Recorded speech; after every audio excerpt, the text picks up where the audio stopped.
달콤한 말씀, 행복한 하루, 말씀 묵상 시작하도록 하겠습니다.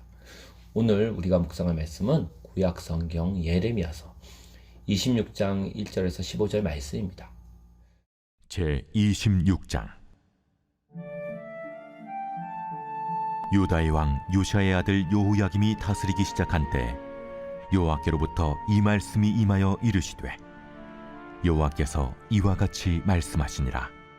너는 여호와의 성전뜰에 서서 유다 모든 성읍에서 여호와의 성전에 와서 예배하는 자에게 내가 네게 명령하여 이르게 한 모든 말을 전하되 한마디도 감하지 말라. 그들이 듣고 혹시 각각 그 악한 길에서 돌아오리라. 그리하면 내가 그들의 악행으로 말미암아 그들에게 재앙을 내리려 하던 뜻을 돌이키리라. 너는 그들에게 이와 같이 이르라. 여호와의 말씀에 너희가 나를 순종하지 아니하며 내가 너희 앞에 둔 내 율법을 행하지 아니하며 내가 너희에게 나의 종 선지자들을 꾸준히 보내 그들의 말을 순종하라고 하였으나 너희는 순종하지 아니하였느니라. 내가 이 성전을 실로같이 되게 하고 이 성을 세계 모든 민족의 저주거리가 되게 하리라.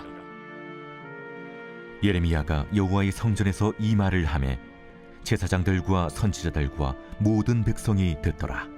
예레미야가 여호와께서 명령하신 말씀을 모든 백성에게 전하기를 마치매 제사장들과 선지자들과 모든 백성이 그를 붙잡고 이르되, 내가 반드시 죽어야 하리라. 어찌하여 내가 여호와의 이름을 의지하고 예언하여 이르기를 이 성전이 실로같이 되겠고 이 성이 황폐하여 주민이 없으리라 하느냐? 하며 그 모든 백성이 여호와의 성전에서 예레미야를 향하여 모여드니라. 유다의 고관들이 이 말을 듣고 왕궁에서 여호와의 성전으로 올라가 여호와의 성전 세 대문의 입구에 앉으매 제사장들과 선지자들이 고관들과 모든 백성에게 말하여 이르되, 이 사람은 죽는 것이 합당하니 너희 귀로 들음같이 이 성에 관하여 예언하였음이라. 예레미야가 모든 고관과 백성에게 말하여 이르되, 여호와께서 나를 보내사 너희가 들은 바 모든 말로 이 성전과 이 성을 향하여 예언하게 하셨느니라. 그런즉 너희는 너희 길과 행위를 고치고 너희 하나님 여호와의 목소리를 청종하라. 그리하면 여호와께서 너희에게 선언하신 재앙에 대하여 뜻을 돌이키시리라. 보라, 나는 너희 손에 있으니 너희 의견에 좋은 대로 옳은 대로 하려니와 너희는 분명히 하라라. 너희가 나를 죽이면 반드시 무죄한 피를 너희 몸과 이 성과 이 성 주민에게 돌리는 것이니라. 이번 달부터 예레미야서 26장부터 50장까지 말씀으로 묵상을 하게 됩니다. 예레미야는 예루살렘에서 주로 사역하던 선지자였습니다. 그리고 눈물의 선지자로 많이 알려져 있죠. 왜 예레미야는 눈물의 선지자로 알려져 있을까요? 자신의 조국인 유다와 이스라엘의 멸망을 예언해야 했기 때문입니다. 그래서 동족으로부터 많은 미움도 받았고 많은 고통을 겪었죠. 자기 조국이 망하는 것을 봐야 했기 때문이죠. 하지만 예레미야가 멸망만 예언한 건 아닙니다. 유다와 열방에 대한 심판의 말씀과 동시에 하나님이 이스라엘을 회복할 것에 대한 미래의 소망에 대한 말씀도 같이 말하고 있는 게 예레미야서예요. 오늘은 예레미야 26장부터 보게 되는데 이전에 1장부터 25장까지는 장차 유다가 또 예루살렘이 당할 심판과 운명에 대해서 말하고 있습니다.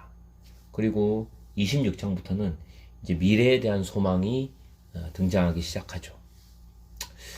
오늘 26장 1에 7절 말씀 보면 여호야김 왕이 통치를 시작하던 때 예레미야는 성전에 예배하러 오는 모든 사람에게 그들의 악한 행실과 불순종 때문에 재앙이 임할 거라고 예언하게 됩니다. 그리고 이 예루살렘 성전이 파괴될 거다. 예루살렘 시내는 만민의 저주거리가 될 거라는 그 주님의 말씀을 전하게 됩니다. 그러니까 당연히 반발이 있겠죠. 8절에서 9절 말씀 보면 당시 성전에 있던 제사장들과 또 다른 예언자들은 예레미야의 예언을 듣고 혹시 사실은 돌아오기를 원하는 그런 하나님의 마음을 가지고 예레미야는 전했는데 그런 주님의 기대, 주님의 마음을 무참히 짓밟게 되죠. 예루살렘의 지도자들은 예레미야가 주님의 이름으로 거짓 예언을 했다고 하면서 예레미야를 반드시 죽이겠다고 몰려들었습니다. 그리고 10절에 11절 말씀 보면 유다의 고관들이 이 소식을 듣고 새 대문 앞에서 재판을 열게 되는데요. 그들은 예레미야를 사형에 처해야 한다고 주장합니다. 근데 12에서 15절 말씀 보면 이런 위협에도 굴복하지 않고 예레미야는 계속해서 주님이 성전을 파괴할 거라고 예루살렘을 멸망시킬 거라고 그렇게 또 선포하라고 자신을 보내셨다고 말합니다. 그리고 이 이스라엘 사람들이 또 이 유다의 지도자들이 하나님 말씀에 순종하면 재앙을 거두실 거라는 말씀도 전하죠. 예레미야는 주님의 말씀에 순종할 건지 아니면 무죄한 자신을 죽일 건지 결정하라고 사람들에게 촉구합니다. 이게 오늘 메시지의 이야기죠. 이 정도면 예레미야는 진짜 담대한 선지자입니다. 사람들이 가장 듣기 싫어하는 말, 너희 도시가 망할 거다, 너희 나라가 망할 거다, 너희 민족이 멸망할 거다, 너희 지도자들은 심판을 받게 될 거다. 당연히 사람들이 듣기 싫어할 게 예상이 되는 메시지를 지금 전하고 있는 거죠. 이거는 결국 자기를 죽이라는 말밖에 안 되는 거예요. 그러니까 죽기 아니면 까무러치기로 지금 하나님 말씀 전하는 거죠. 결국 이렇게 예언하다가 예레미야는 감옥에 갇히고 구덩이에 빠지고 온갖 수모를 다 당하게 됩니다. 저도 하나님의 말씀을 전하는 사역을 하지만 처음에는 설교할 때 얼마나 효과적으로 잘 전하는 거에 신경을 많이 썼습니다. 그런데 하나님 말씀을 읽으면 읽을수록 성경에 나오는 하나님의 사람들은 말씀을 잘 전하는데 별로 신경을 쓰지 않았다는 걸 알게 되었어요. 왜냐하면 선지자들은 말씀을 잘 전하는 게 중요한 게 아니라 하나님의 말씀을 있는 그대로 전하는 게 최고의 목표였기 때문이에요.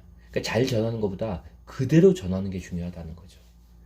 하나님의 말씀을 사람들이 듣기 좋게 전하는 게 아니라 좀 투박하더라도 말씀을 가감하지 않고 있는 그대로 전하는 게 선지자의 사명이라는 거예요.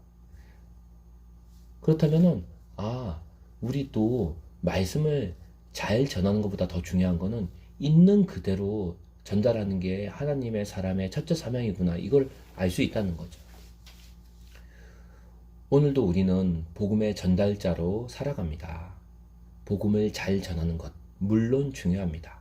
하지만 그보다 더 중요한 것은 복음을 있는 그대로 전하는 거죠. 내 말이, 내 삶이 복음을 가감없이 그대로 증거하고 드러낼 때 비로소 주님이 영광을 받으실 것입니다. 그리고 그것이 사명자의 삶인 거예요. 물론 우리가 전하고 드러낸 그 복음을 거부하는 사람들도 있겠지만 예레미야도 그것 때문에 많이 핍박을 받았죠. 하지만 그 복음을 기뻐하며 있는 그대로 드러내고 전한 복음 때문에 그 복음을 영접하는 사람도 분명히 있을 것입니다. 오늘도 우리는 복음의 전달자로 살아가게 되는데 정말 내 말이, 내 삶이 복음을 그대로 드러났는데 좀 쓰임받기를 원합니다.